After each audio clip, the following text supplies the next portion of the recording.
Hey, and welcome to the first episode in Absolutely Average Draft League Draft Analysis with Berdito and Sloop. Go ahead and say hi. Hi, I'm Sloop. I am one of the administrators of the Absolutely Average Draft League. It is a league that features Pokemon that you wouldn't really see um, in the you wouldn't really see high tier Pokemon from other leagues in this league. So we don't have Pokemon like Garchomp, for example, Mm-hmm. or the uh, basically the overused Pokemon that litter every Right. just Galar Dex Draft League, like Dracovish, Excadrill, Garchomp, the usual suspects. So we wanted to get away from those commonly used Pokemon and go, give the lesser used ones a chance to shine. Yeah, that's my intro. That's my pitch for our league. And did you? So this came about because another draft league fell through, or was it more just that you all wanted to do something um, different than the Porch League, but still like the same group? So yeah, that's a good question. The other league that I'm a part of with Berdito is it's called PRCH, the Porch League. And this kind of came about mid-season during our last Porch League season because we just like battling so much that we wanted to do more of it. Mm-hmm. So that's where the seeds of this idea kind of started. And it was development of the Absolutely Average Draft League was put on hold when we started looking for other leagues to join. Um, we ended up finding a league that seemed to work, but there was just a lot of interpersonal conflict in the server, and then Yeah. I laid that all of the administrators and prominent people were basically in middle school. so so it makes sense that you guys would get something together like this. Yeah, and I think true to the name, it's or true to the tone of the name. It's more about just like having fun rather than the most competitive league you can imagine. So I think that's a good sort of mindset when going into any sort of low tier draft. Um, yeah, so if you've noticed while we're talking, I kind of have in this small screen. I'll actually make it a little bigger for you all right now. So here is the tier list. And if you notice, the top of the tier list are things like Entei and Gudra, rather than like things like Celesteela and Mew.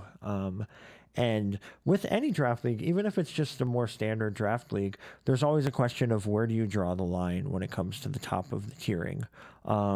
If you've been involved in drafts with megas, then it's a question of, oh, are the mega lotties in or are they out?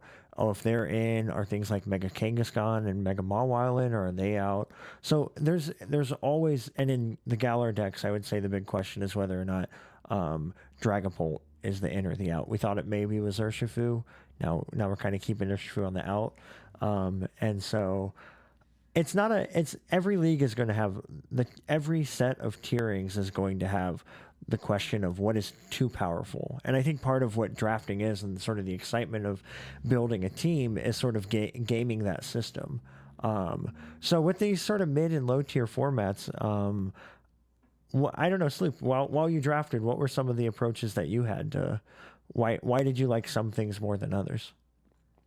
Are you talking about the composition of the tier list or like More drafting just like the like different. I'm talking about like when you're drafting and you're like trying to like figure out, ooh, what is good for its cost and stuff like that. Because it feels like you did a lot of combination picks to be like, oh, these things on their own might not be amazing, but 1 + 1 = 5 in these instances. Right, right. I think I kind of had that. I had the benefit of being able to do combination picks because we used a snake draft format, and I was kind of at the end of the snake. So how that works is 7 people go before me. They make their picks.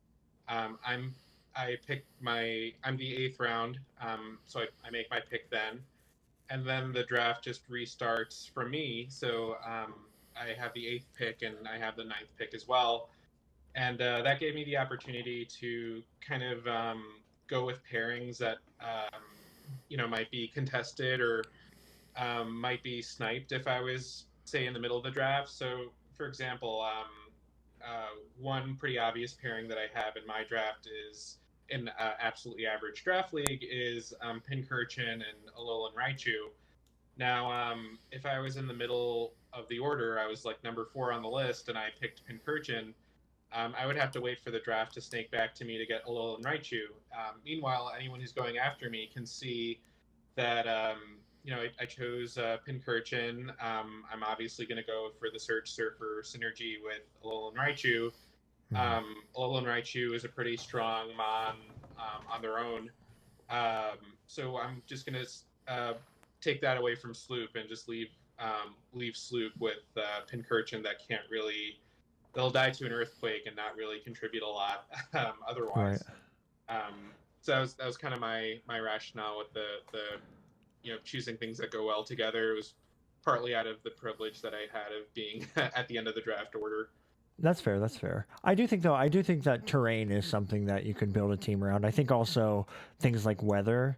And I think there's a weather. We'll go over a weather team, but that's an archetype where maybe things that get swift swim aren't that great unless the rain's up.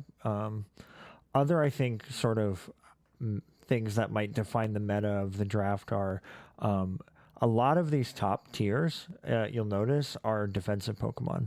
Most of the top tier offensive Pokemon, or even like mid-tier offensive Pokemon like Darmanitan, are out of the draft, but some of these defensive Pokemon are still left in. Slowking Galar, Togekiss, Reuniclus, Mandibuzz, and then Tangrowth, Toxapex, and that stuff. So when I looked at these, I thought that was an interesting take, was to keep some of the good bulk, and I think it's still a little busted, especially the regen cores, but we'll go over that as the Regenerator's just a good ability to just always on switch out be able to gain health back is pretty crazy. And so to keep that in a league with a bunch of Pokemon that don't really hit hard, hopefully you can find Pokemon that can do over 33% damage to Tangrowth. Otherwise you're gonna have a tough matchup this season.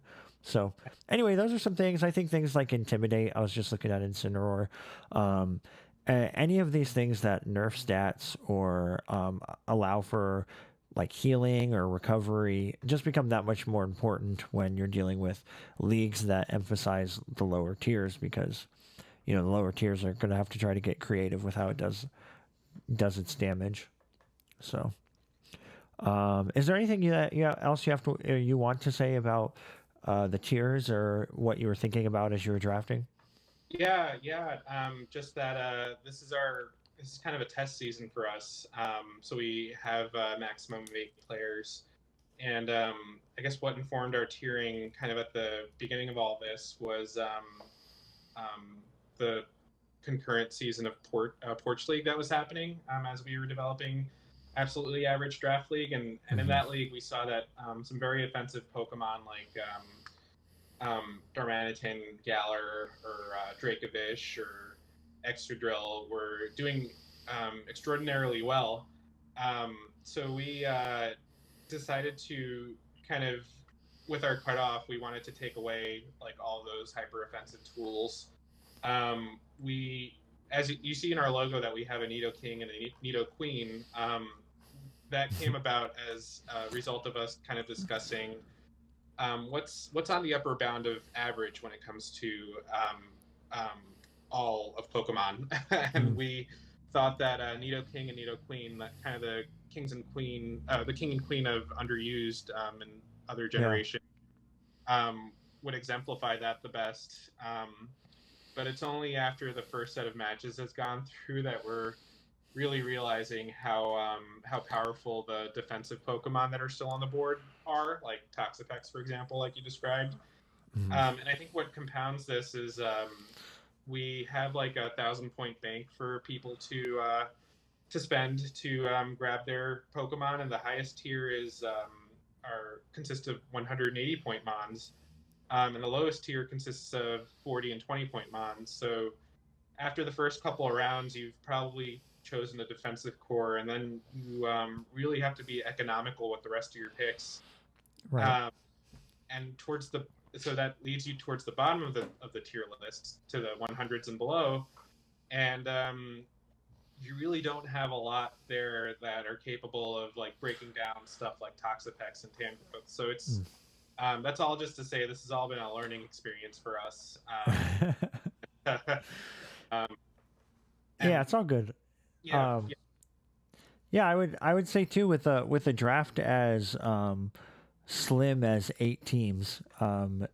There's a little bit less sniping going on. You know, it's not like you're first in the draft and there's 16 teams and you pick one and you also pick 32. There's not so many things in between. So I think it leads to fun teams because you're really able to plan ahead and maybe not expect, but kind of bank on getting some cool combinations, even if you're stuck in the middle of the draft order. Speaking of draft order, first overall pick was the Boston Bear Ticks, coached by Nick J. And first overall pick in the draft was Gudra. What do you think about Gudra as a first overall pick? I think Gudra is quite the gooey Pokemon. As the very first pick of this draft, I think it's kind of setting the stage for the entire season. Gudra is a very defensive Pokemon with a great defensive typing and Pure Dragon. A lot of special bulk, a lot of HP. Even the defense is passable. Yeah. Just has a lot of utility. It could do a couple of things.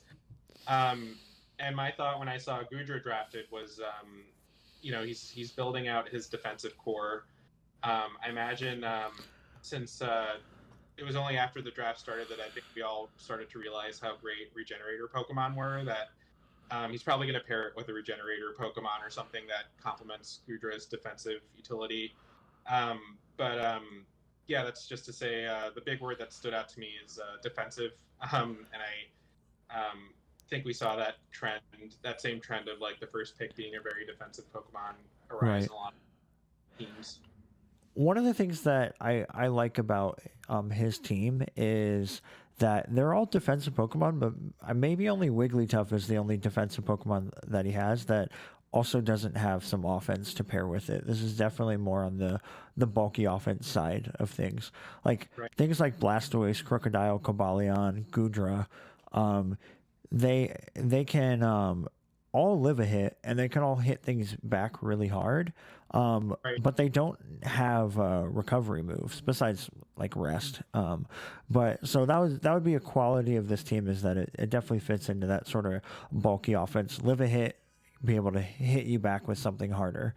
And yeah, even just these top 1, 2, 3, 4, 5 from Gudra to Blastoise, I think he could bring those 5 every week and then just switch out which low tier goes with that. And he'll have a pretty successful season.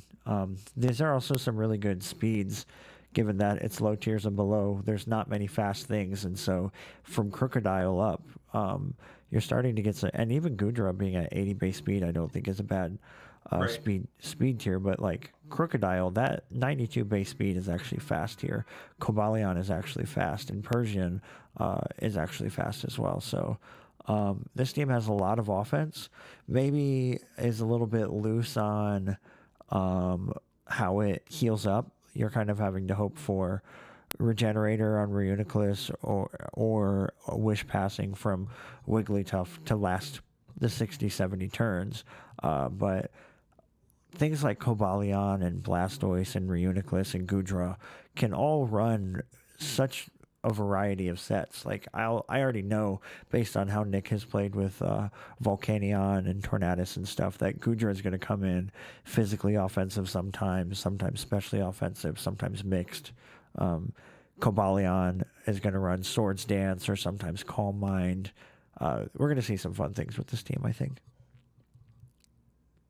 Yeah, I agree. And the last thing I'll add is just looking at some of the speed tiers, you have some just weird numbers. Like Rotom has 91 base speed, Blastoise has 78, Crocodile has 92, has 108. These are not like the 100, 105, 75, and so on.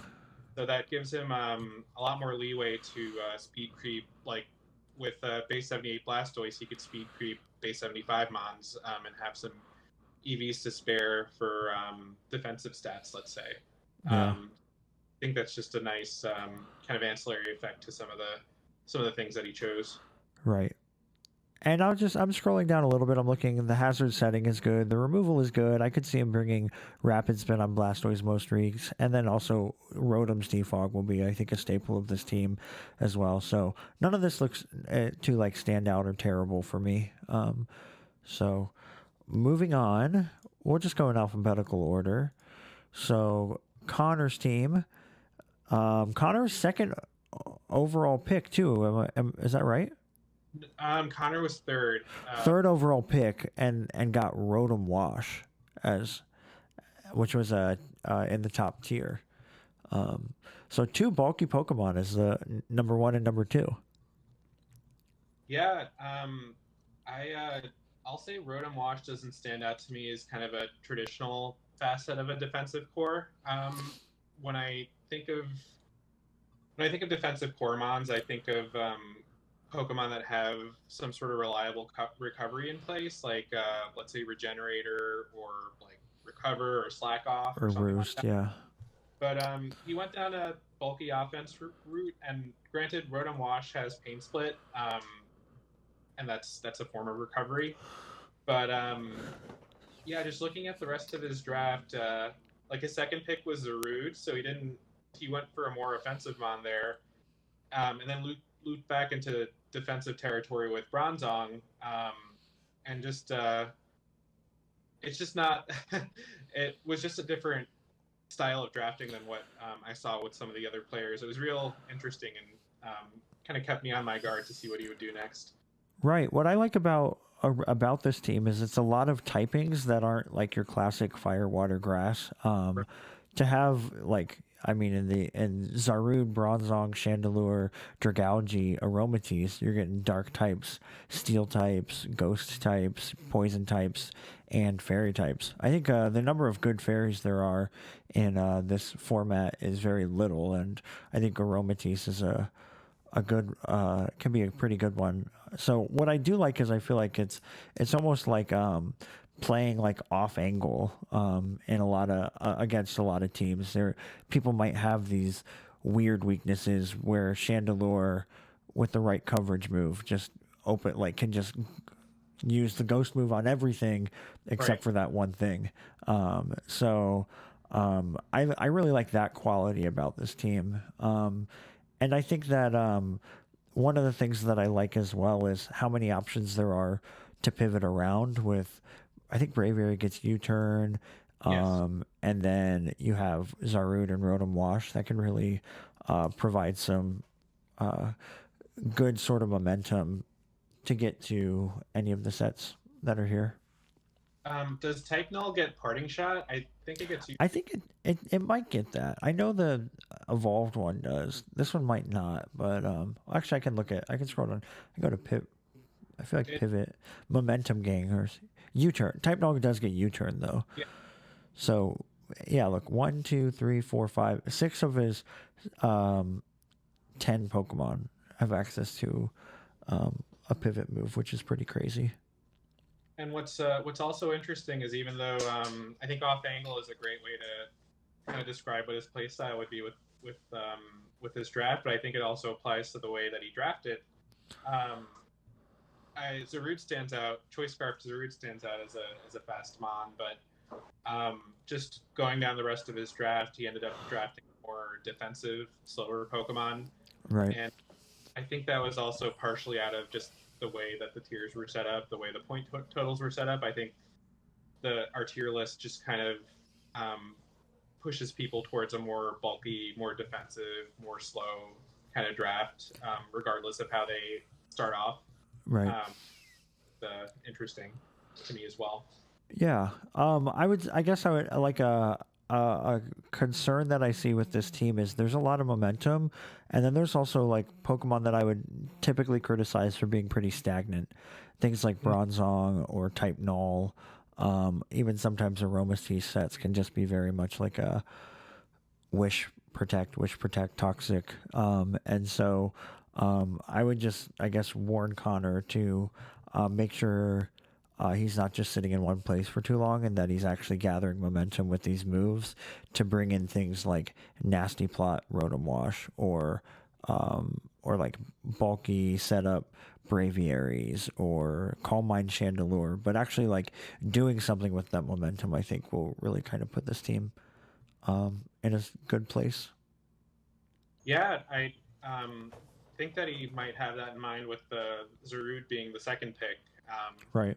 Being able to pivot into stuff like what you described, like Braviary, which, by the way, Defiant is probably going to do a lot for him this draft with all the Intimidate users. Oh, yeah. So I'm looking forward to seeing what happens there, or even if we see the defensive Defog, Roost, maybe sub Braviary. Right.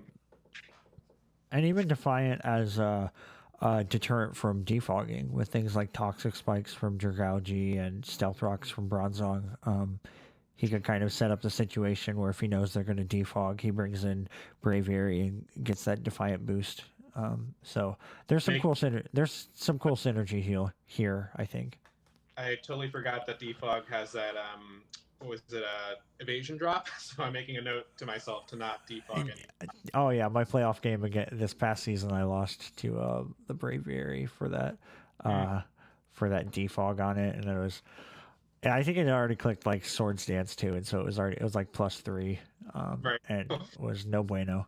It was bulk up. It was bulk up. It hit 2 bulk ups. Yeah, I think that's it. There's not it has a Dragon Fairy and Steel, which I think are sometimes hard to find in a low tier format, and then it has the Firewater and Grass Course that we all come to know and love.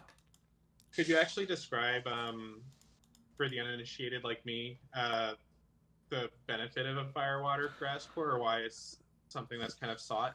Yeah, so yeah, I think the big one I think that is still pretty standard would be the Dragon and the Fairy and Steel, for like you described with Dragon as previously, with the Gudra saying that Dragon is good because of how good it is on defensive typing. Dragon, Fairy, and Steel, I think, are a little bit of the power creep types. They're pretty good offensively and really good defensively. So if you have a fairy type, it's weak to fire moves and poison moves. Well, you have your steel type, which is immune to the steel moves or the poison moves, and you have your dragon type, which resists the fire moves. So it's kind of just like a rock paper scissors triangle for you. The same is true, but I think less so, and less importantly for the fire, water, grass, or ghost, dark fighting sort of cores. But just being that there's less fairies and dragons and steel types in the lower tiers, being able to grab that, I think, in the format will be helpful. Mm. So now we're going to move on to Dublin Double, who, now this was the second pick overall. Pabugi got the second. No, second to last. I know I don't know the order that well because I didn't draft in it, but I apologize. Pabugi was second to last, so almost the wheel pick, the turnaround that Sloop got. But first overall pick was Pelipper, and claiming rain from the start. So yeah. I think Pabugi really carved out a niche for themselves early on. When you draft Pelipper, you're committing to rain first of all, and that leaves someone else to draft maybe Politoed if they want to go down the rain route. Yeah. But otherwise, you're pretty in a draft with 8 people like that. I don't think it's going to be super likely that someone does a competing rain draft with Politoed. Yeah. So Pabugi had the pick of the litter in terms of Pokemon that really synergized well with their rain team, because there might be some overlap with the most coveted picks, but otherwise they're able to do kind of weird stuff. Like we see, I think one of their last picks was Polywrath, Yep. and that was actually their last pick, and that's not going to be a contested Pokemon in the 6C. point category, even for someone who only has 100 points left towards the end. Right. So yeah, good drafting strategy to go Right. for a small draft like this. Yeah, I think it works really well. What I like about this rain team is that it doesn't load up too much on the Swift Swim users. You have the only special attacking one you need is Kingdra, and then you have Pelipper, which gives you the Hurricanes, 100% accurate in the rain, and then on the physical side you have Polywrath, and possibly Beartick. So it sort of leaves you know, and you have what the other move that I think benefits most from rain would be Thunder. And so having Heliolisk as one of the fastest Pokemon in the format to use Thunder, Pelipper on the Hurricanes, and then you have your physical and your special Swift Swim users. I think that's all you need. Especially with this draft, you only get 10 Pokemon. So, yeah, just keeping it there is nice. And then the rest of it seems to be filling out what would be missing. So Durant is a cool pick because I think it's actually really strong with abilities like Swarm and Hustle. You can actually hit really hard with it with a base 109 attack. But the problem is it's 4 times weak to fire. Now in the rain though, that's basically just like 2 times weakness because it nerfs the effectiveness. So with the Spadef of 48, it's still not going to live everything, but I think it's a good little like a little buff to the Pokemon to have it on a rain team as well. And What would Uxie's you a say good. about? What'd you say? Sorry. Oh, I was I wanted to really ask for your opinion on Rykeria because my first thought when I saw them was this kind of doesn't fit with the rain theme so far, despite having Lightning Rod as an ability, but it also has a ground typing. So I just wanted to get your thoughts on that. Yeah, Um, I think what's the solid rock ability again? Is that I think it says 3/4. Super effective moves do 3/4. right? Yeah.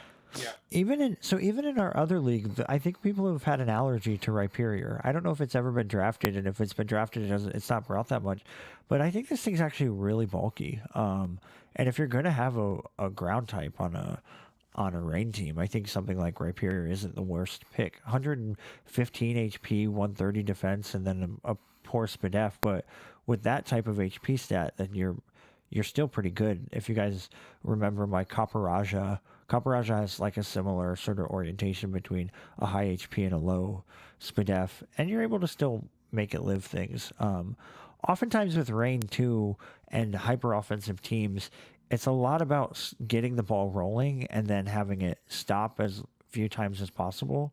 So, like something like Rhyperior, I think is fine because it could be your designated lead. You're clicking rocks anyway before the rain's up, and then you're doing a bunch of damage, or you're just bringing it in when you want to. Maybe you know that they're gonna need a rock type or an electric type to try to break through Pelipper. So having something that resists rock and is immune to electric, I think, is okay. Rhyperior doesn't have to stay on the field for that long, so having it there situationally, I'm very very fine with it. I think it's a good Pokemon. Yeah. I'll also add that I've only done one season of Porch League before starting Absolutely Average Draft League, and before then, the last time I played at length, like trying to climb the ladder, was Gen 5 NU. So just based on my limited experience in this new format, and from what I've seen of Kabugi, I wouldn't be surprised if they did something no one else would think of, like running weakness policy and like Rock rock polish, yeah. and attempting a sweep. So I'm really looking forward to the clever stuff that they pull off with Pokemon like Rhyperior and Skunk Tank that don't immediately stand out as like, well, this fits and Right. complements well. If I have a criticism, I think that some of this defense does the same thing that Connor's team did, where Shiinotic actually can get some recovery. I think it might be limited to Moonlight or Synthesis, which might not synergize well with the rain. Right. But it also gets other things like Strength Sap. But Uxie doesn't have any recovery, and from my experience with it, can kind of idle around for a little too long. Um, Right. so I don't know how that will go, how well that will go with a team that's like Kingdra and Polywrath based. Maybe there's other ways. I know Uxie learned a lot of moves this generation. I think like cosmic power and stored power, and so I think it's actually it can be quite versatile. So not to say that there's anything wrong with what I just said, but I think that there's something there to look after. There's there's one more thing I wanted to bring to your attention, and that's actually that Pabugi, after their draft, traded Toxicroak for Skuntank. Right, And I could understand why Toxicroak was drafted. I think it gets dry skin or something like that. right. So that was a really. Do you think it was done for like more defensive type coverage versus something that synergized really well with Rain? Um, I I think that there's a little, maybe they saw bringing Polyrath pretty often, and so having something that's also something that's 4 times weak to psychic could be pretty annoying. Right. I think Skuntank provides an extra defog if you didn't Okay. want to bring it on Pelipper. And I think it's might just be for the dark typing. Good point. There are some teams with some ghosts and some psychic types that can really wreck some things. So Right. I also really like ground and poison types in draft league because they can soak up hazards, toxic spikes from the other team. So Right. the other ground and poison in Toxicroak would have been able to do that, but holy cow, look at all this momentum as well for a rain team that's scary with flip turn on Kingdra, volt switch and U-turn on Heliolisk, U-turn on Pelipper, and U-turn on Uxie. You can really get in exactly what you want. I love the Yeah. flip turn Kingdra on like a choice spec set. I think that could be really threatening. Right. Right. I don't know. Have they played a game yet? They have not played a game yet. No. They should have Yeah, their first. yeah. That'll be fun. I'm excited to see where that team goes. Right. Next up, alphabetically, is Galar United, who had a mid-round pick but was able to get a good, like textbook core, even in a high draft of Tangrowth and Slowking Galar.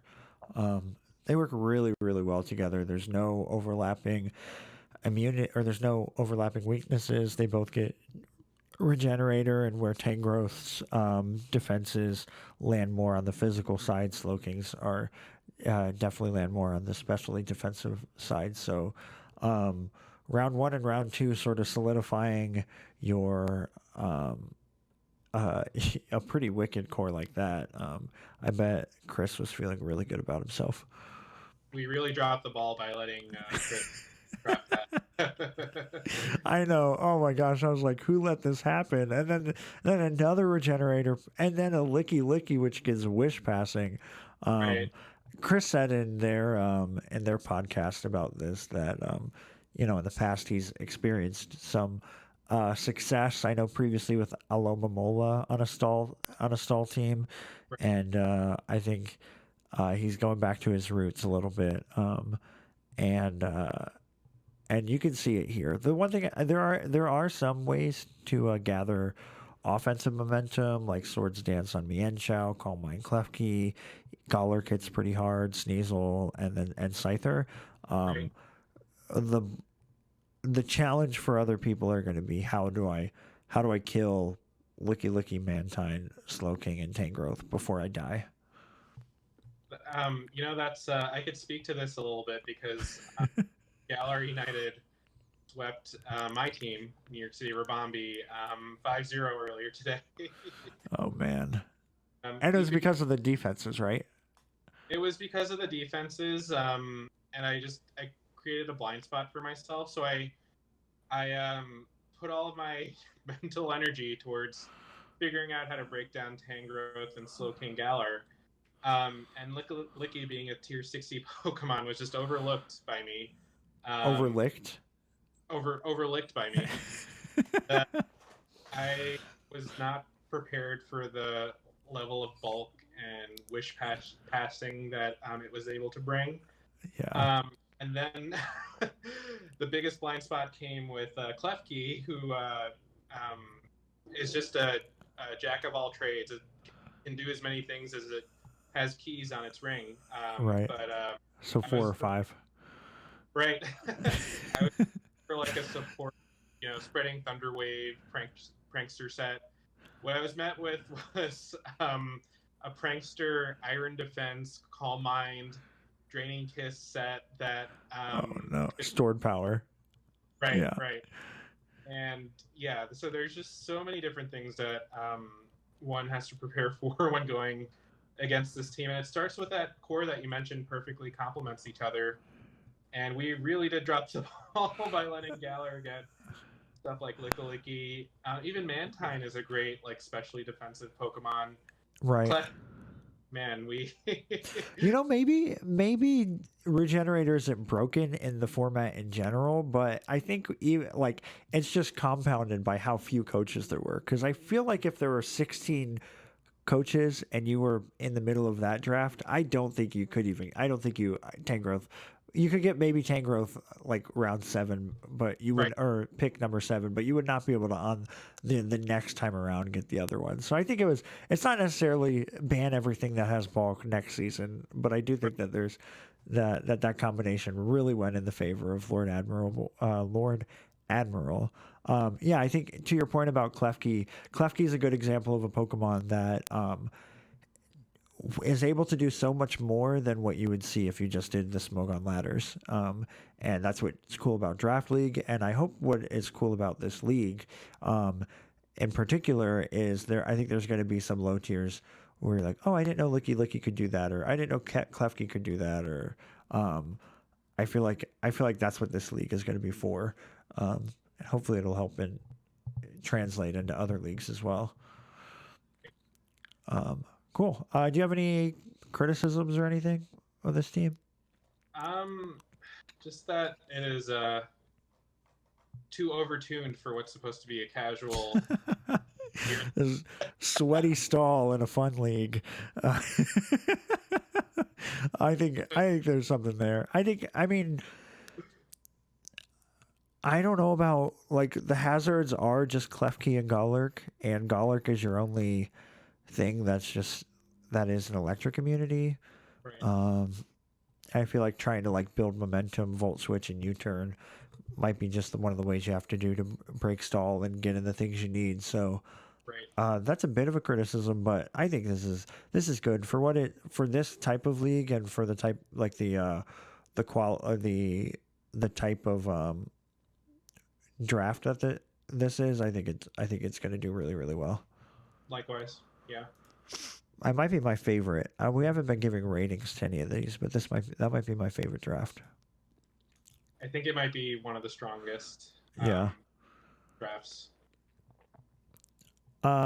Next up is Las Vegas Venusaurus, coached by Sean.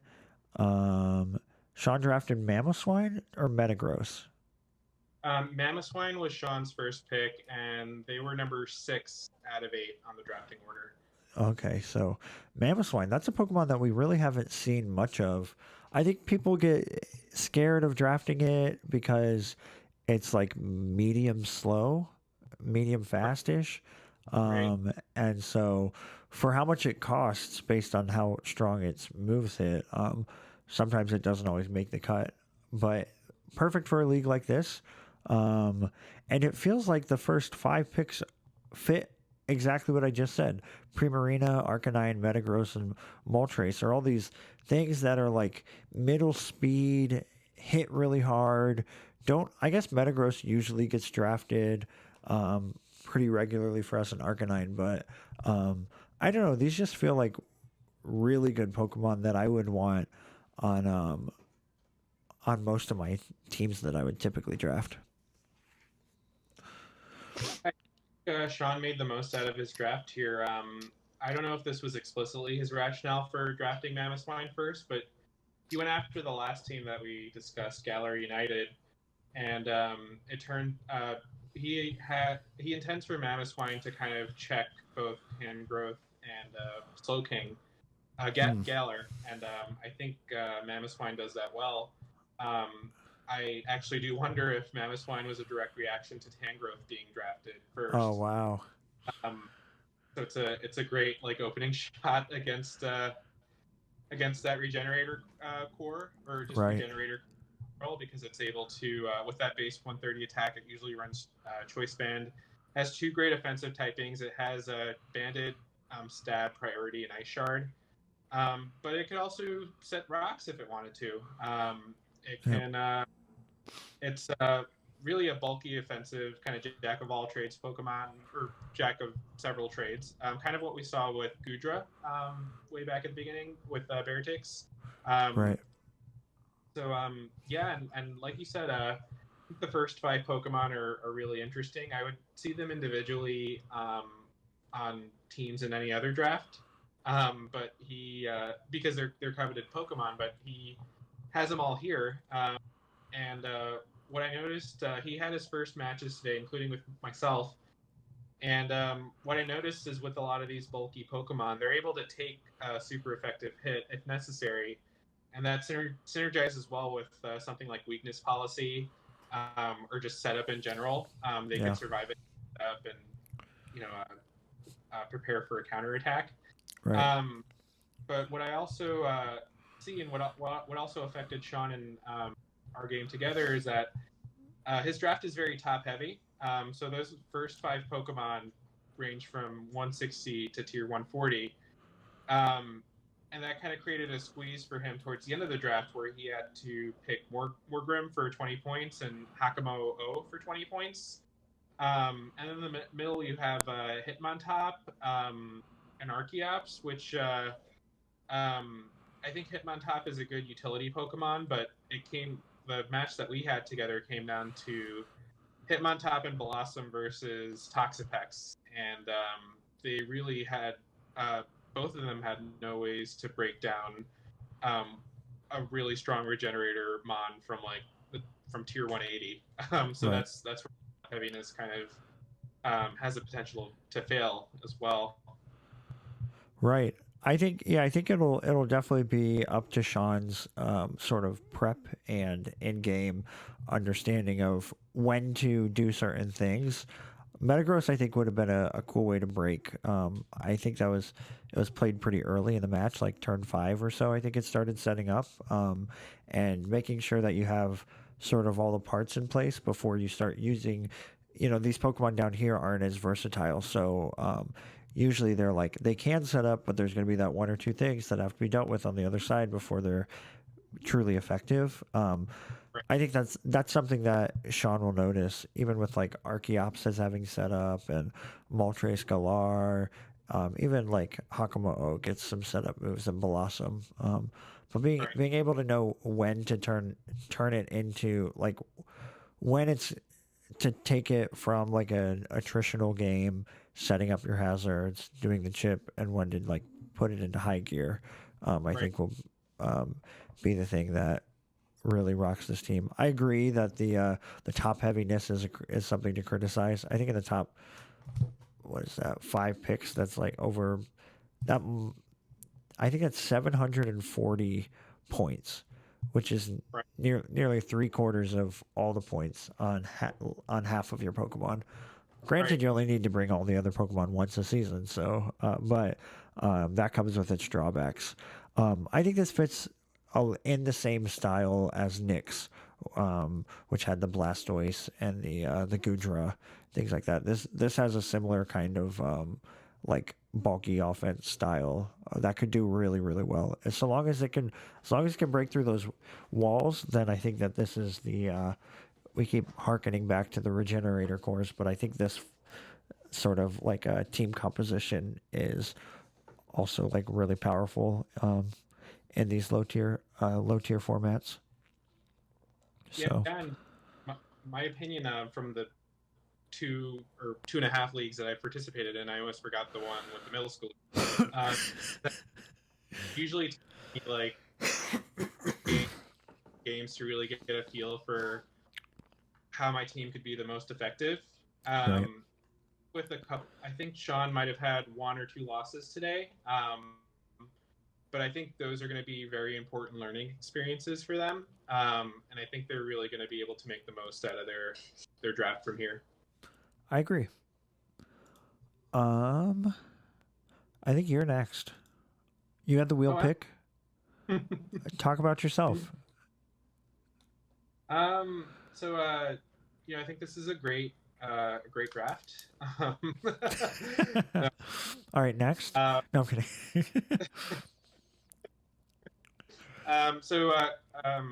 Berdito actually helped me with when I was spitballing ideas and giving suggestions and things like that.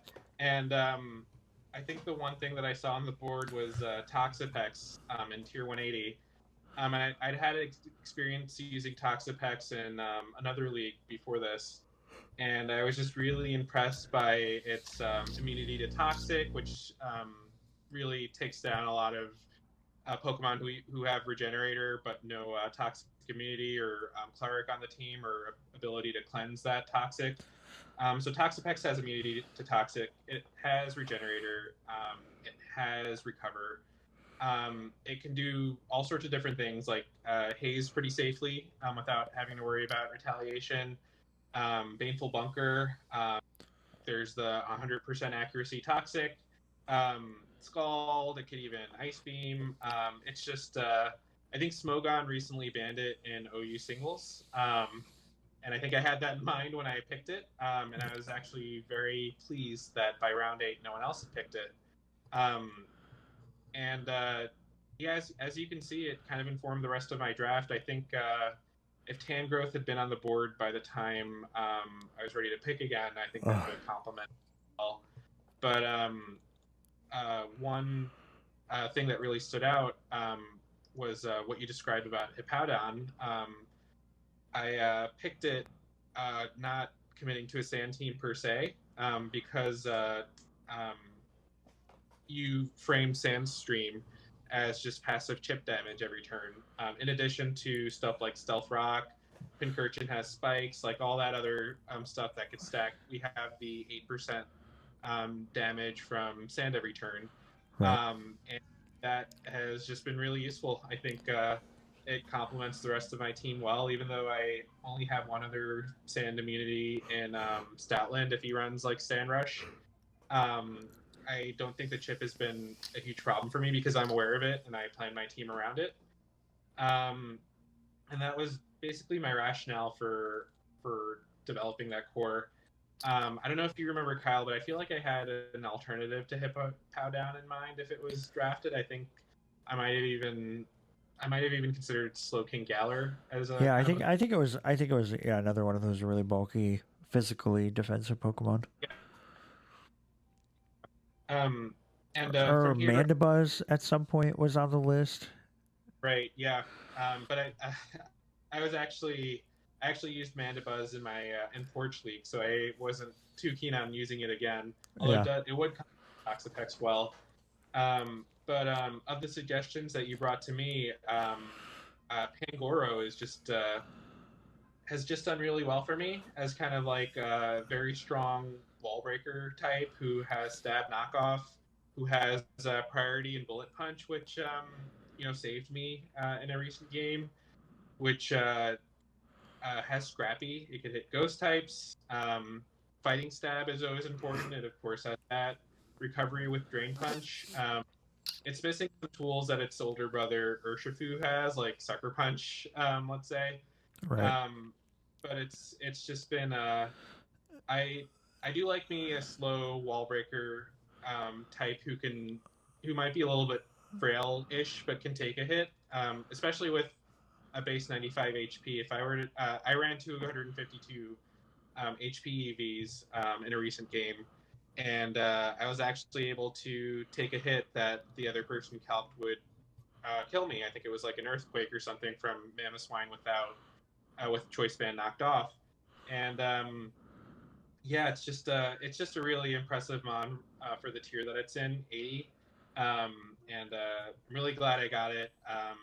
I chose Passimian afterwards because um, I mean there's a lot of overlap with Pangoro. It's mostly used as a scarfer to absorb intimidates. And has a 120 attack and 100 HP, so it has some of that bulk as well. But I really just wanted to deny other people from um, because I think I might be in one of the faster teams. Might be sporting one of the faster teams here. Right. Between like Raichu Alola, Persian, Statland Undersand, Scarfed Passimian. Um, I really wanted to get my speed lock down. Right. And Persian Alola, I just like Persian a lot. Right. By the way, bulky Persian with fur coat was able to just take something like 10% from each hit of Glastrier's Icicle Spear, Yeah. which That's is a lot. crazy. Uh, That's mind-boggling. yeah, yeah, But that's why its face is so round. yeah, yeah. To take all those ice shards. Right. Yeah, I with you having that wheel pick, I think it was really cool that you did some like couplets, like you did the Toxapex Hippowdon, and then you did Alolan Raichu and Pincurchin. So I really do like that, and then Stoutland was just an eventual pick up with Hippowdon. So I think that's where your team has sort of the X factor. It kind of has like an X factor, a Y factor, and a Z factor, which are really cool. A criticism that's been noted before is your weakness to fairy, and a lot of like your only fairy resist is because you don't have a steel type. This is where it gets into like the Dragon Fairy Steel situation. Um, is Toxapex, and a lot of fairies have easy coverage moves with Psychic. Um, so, so yeah, there's some weakness to fairy that I think some teams are going to exploit or actually already have with the Klefki situation. And I think even your other match to one of your other matches today was like a Quiver Dance Rabombi with Psychic. Um, Yeah, so yeah, like if you're allowed trades, I might recommend trading, I don't know, maybe your other fighting type that you don't enjoy or enjoy least, and see if there's room for a steel type at that tier. But I think that this is I really especially like Togekiss with this team. I forgot to mention that. I think Togekiss's defensive typings are really good with flying and fairy. And that sort of as like the third wheel to the Toxapex Hippowdon little train is really, really cool. And I think that um, more than one team are going to give up this season because they just can't kill everything that you put out there. So, and that happened. I yeah, elicited a forfeit, which wasn't my finest moment. I felt really bad, but yeah. So I think the difference between your stall team and Chris's stall team is Chris is gonna in his room just like maniacally laugh like an evil scientist with his stall, and you're gonna be like, I just clicked this move because it's the best one to click right now. I'm so sorry, and it's the 19th haze you click. Like, so I think that'll be the difference between your two teams. Yeah, but Togekiss is really cool. Its defenses are really, and Toxapex are really in situations where some weeks Toxapex can run primarily defensive. Togekiss could some weeks run like a bold nature. But really, if you're able to take the time to carve out those EV spreads, you can get some pretty nasty ones by just trying to, like your Togekiss is in a situation where it can outlive maybe physical hits from X Pokemon and special hits from Y Pokemon if you just take the time to learn how to do some of that. So I hope that's something you learn and others learn in this league is just how you can just 252 your stats, but especially with your defensive Pokemon, if you're trying to like have them live things, you can really have some mixed investment with quite a lot of success. And I'll just add two things, not to harp on my team too much, but um, the, the the one, I guess, unique quality of draft is you can tune your speed EVs to whatever the fastest Pokemon on the other team is. So Right. I faced Sean's team today, and I believe I think his fastest Mon might have been like Rabombi or something like that. Yeah. And I was able to, because Raichu Alola just gets such doubles their speed under electric terrain. I was able to invest something ridiculous, like maybe 40 EVs into speed under a modest nature, and put the rest into HP. And when I ran the calcs, I was actually able to survive a Mamoswine Ice Shard if he was trying to revenge kill me at close to 100% HP. Right. That's, And could kill it with Surf. really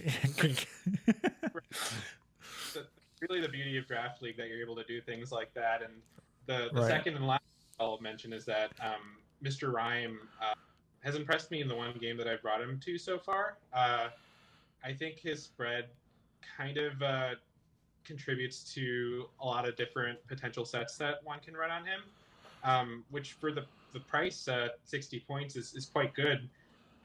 So, for example, I was able to tune his speed such that after one rapid spin, I was faster than an unboosted Rabombi. And after two rapid spins, I was faster than Regieleki at max speed. And That's cool. that really opened up a lot of opportunities during that game. And I just underestimated how fast he was, to the point where I let Articuno kill me because I didn't back off. Which,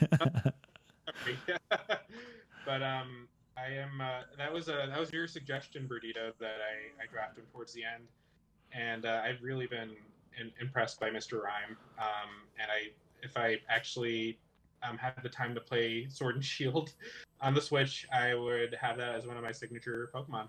Oh, cool.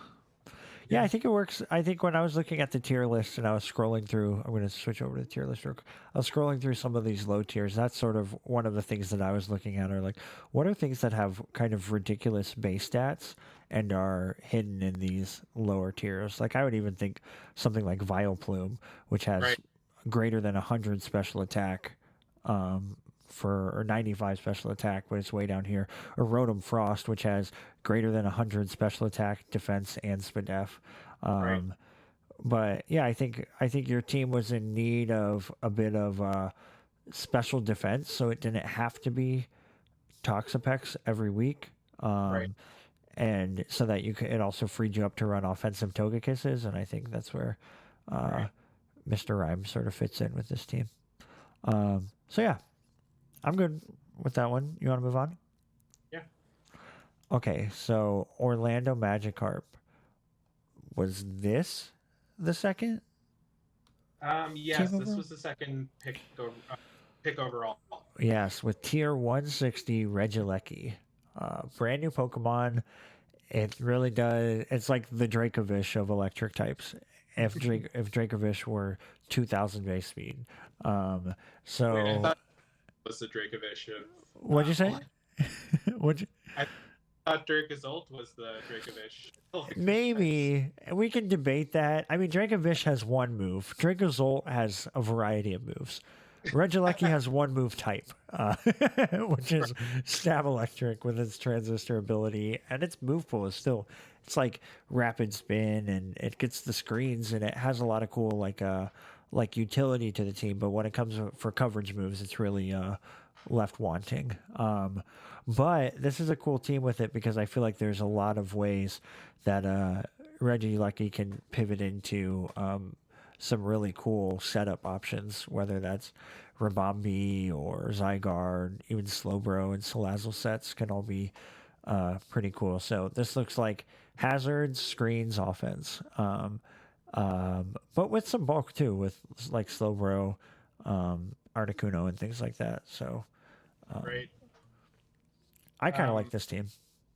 I like it a lot too. I like that the first two picks were like fast utility and Regieleki. Salazzle as the second pick. I don't think anyone expected that, but it is like a great Pokemon. It Right. has speed tier at 117. I think it might even be, or, yeah, he has some of the fastest Pokemon in the tier. I Right. think second fastest. Regieleki, of course, is the fastest. We have a few 115s, and he has Zygarde 10 to fill out that niche. And Salazzle is just at that nice sweet spot of 117, which outspeeds stuff A like lot of that. Persian. Yeah. Um, I wanted thoughts on. I thought that some of the not fully evolved Pokemon that Magikarp picked were very clever choices, like Thwacky and Ferroseed. I just wanted to get your thoughts on those and how Yeah, they complement. I think they're good. Thwacky, I think, is actually a good Pokemon in its singles Smogon tier and in Draft League. Just being able to have a priority stab move that's stronger than Quick Attack is always good to have on your roster. So I really encourage everyone to draft a Thwacky at some point. Ferroseed I like Ferroseed as a little bit of like a flex. Like let's say if you did have something like Rykeria as your primary stealth rocker, I like Ferroseed as sort of like being something that complements that, so you don't have to run that the whole time. And to my knowledge, Ferroseed is the only hazards that are on this team except for Sticky Web from Rabombi. So like for 40 points to get something with Leech Seed, Stealth Rocks, and Spikes, that's really good. It's more just where it is with the rest of the team. It sucks to think that you have these. You might not be able to bring Machamp because you have to bring your Ferroseed. You might not be able to fit Zygarde on your team because you want Stealth Rocks. Kind of sucks a little bit. But I like those two better than I like Regigigas. I feel like Regigigas is very much in question mark land with how good can it be, even with Protect, even if ways to stall out its ability. So we'll see. Yeah, yeah, I'm looking forward to it. I don't think he's used Regigigas yet, but he really did impress me with Thwacky. I ran like a mixed bulk Toxapex in my last game, and Thwacky had Eviolite, and under Grassy Surge, he did something like 40% Right. the Toxapex. So, yeah, it was I was really pulling my collar out there. The there's something. Gonna... Oh, sorry. There's something that I feel like Ben always drafts either a bulky water or a bulky psychic type, whether it's Vaporeon or Jirachi, all these Cresselia I know in the past. Sort of that's one of the things that I think of as being like typical for a Ben team. And I think Slowbro might be one of the only bulky psychics and bulky waters that Ben hasn't drafted yet. So I'm curious what he thinks by the end of it, because I think that's one of my favorite bulky water types. It might be my favorite bulky water type in the game or in draft league format. So yeah, I think this is cool. He's got some cool wall breakers in Salazzle, Machamp, and Thwacky, and some cool setup options. So I hope to see what some like screen setup does against other teams, maybe teams that don't rely so heavily on Haze, like or in Whirlwind. Like I think he just had a pretty poor matchup this week, but because I think that this team could get pretty creative with how it wins its games. I think that's all I have on that. Do you have anything else? No, just looking at all the tools available on the team. They have like 2 Pokemon capable of clearing statuses. They have several defoggers and a rapid spinner. A lot of perks, a lot of screens, a lot of item removal, and a lot of momentum. So I think that's just a quality draft. And I'm curious to see how far they go. I think it helped them shake some of the rust off, because their game with me earlier today was their first and only so far. But I think they're only going to get better from here now that they have a better how their team synergizes with one another. Right.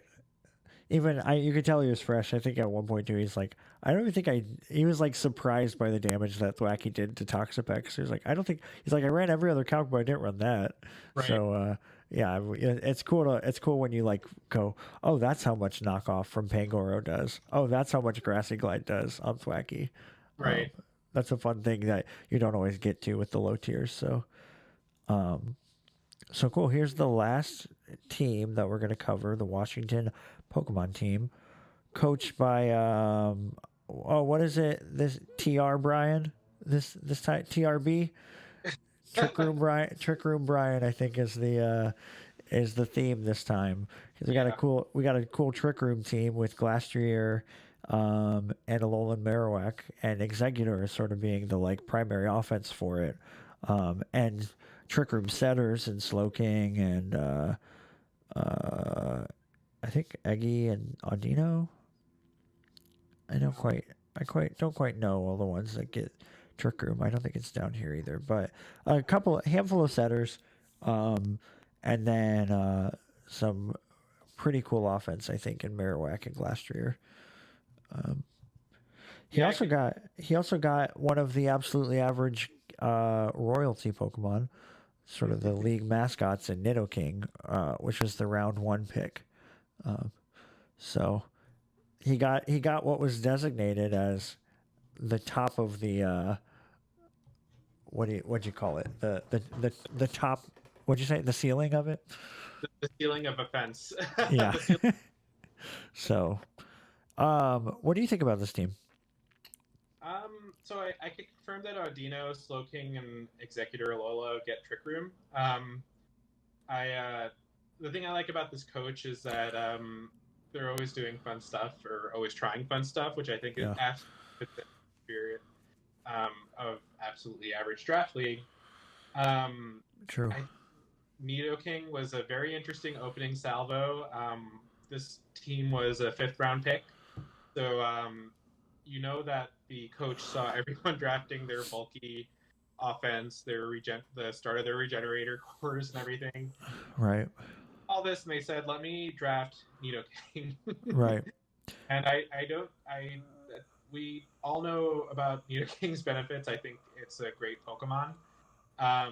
But to follow that up with Glastrier, which is the textbook definition of a slow but extremely powerful and physically, or bulky, just straight bulky wall breaker type, who could set up, is just it's saying a lot. At this point, we didn't know that Trick Room was going to be a facet with the team. I don't think I would have known that this was a Trick Room team until Three Names Junior told us all that.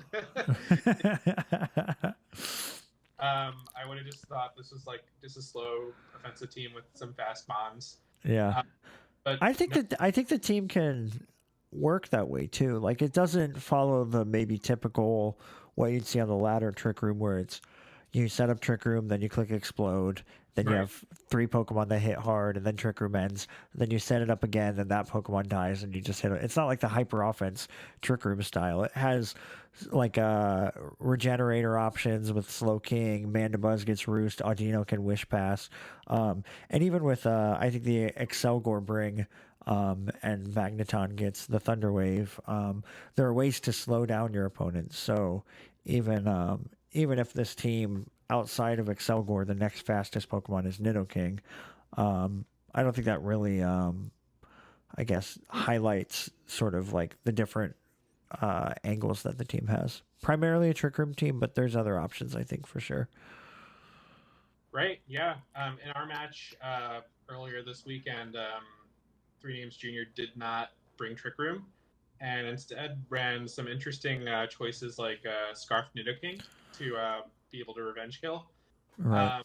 And Magnet Rise Magneton, which my Hippowdon could do literally nothing to. Right. Because I didn't bring Whirlwind. I think I had Toxic, and the only offensive move I had was the Earthquake. Yeah. I think this sort of team suits this coach's play style perfectly. Just very creative. Right, I agree. And making some big gambles that might not always pay off. Right. But when they do, it's you really got to respect that they go for it, and it's just such a fun team. Like looking towards the bottom, like the Audino is just really punches above their weight. Girder is probably one of the best tier 40 Pokemon, in my opinion. Yeah. can do a lot as well. And who doesn't love seeing Marowak Alola just, wreck stuff with its unique stab combination? Oh Great. yeah. Yeah, this will be fun, and I do think I like the. I don't know if he said this explicitly. I think he did, but just how like, Trick Room might suck for a full season that you devote a Right. quarter of a year to. But for something fun like this, right? Why might as well try it and get to use some Pokemon that you otherwise don't get to see. Right. Um, yeah, I'm excited for it. I think looking hazards wise, we have Nidoking and Marowak and Excelgor are where the hazards are coming from, which are good. I wish eh, Marowak and Nidoking are both pretty offensive Pokemon, and you're trading away a move slot to put on hazards.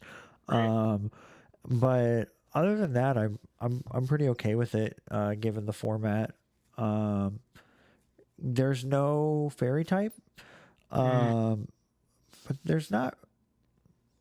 I guess maybe a dragon type could do okay. I mean, you have Glastrier though, which can be and you have a Trick Room dragon attacker and executor. So it's not the fact that there isn't a Dragon Fairy Steel Core isn't the end of the world. But I did notice that.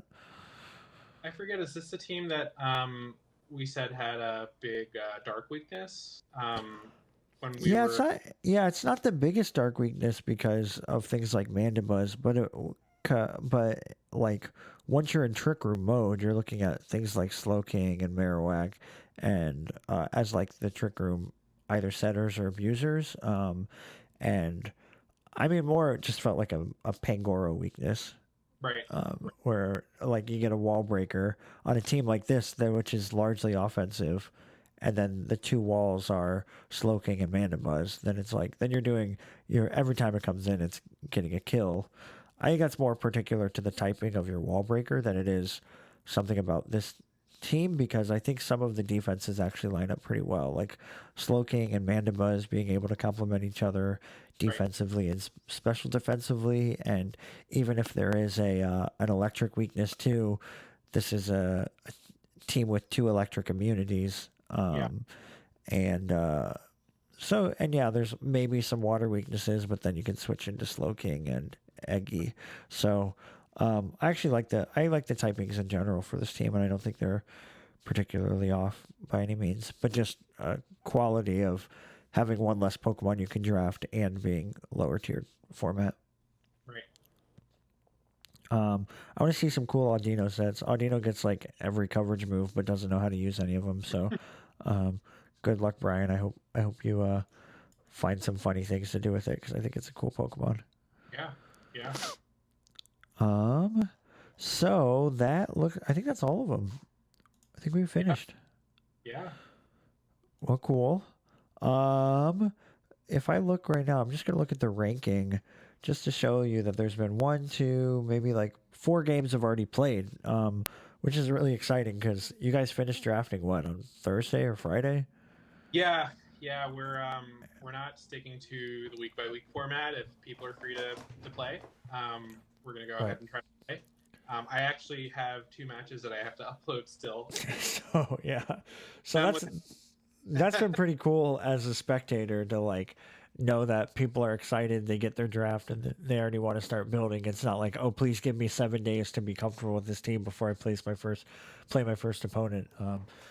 Is a pretty cool thing, and I think all the people I know from the other league, I know all the people in this server, and I know all you all will have fun playing against each other, and there hopefully won't be any hard feelings when Toxapex never dies all season. So or when Metagross misses a +2 Zen headbutt yeah, onto the Toxapex. So into Haze. um, I'm really sorry, Sean. Uh, you had to bring it up. that's the Caparaja in the room. Yeah, exactly. All right. Well, thank you, Sloop, for doing this for your first time. Thanks for I hope you had a good time, and I hope everyone listening had a good time too. take care, Bernito. Take care, everyone. All right, peace.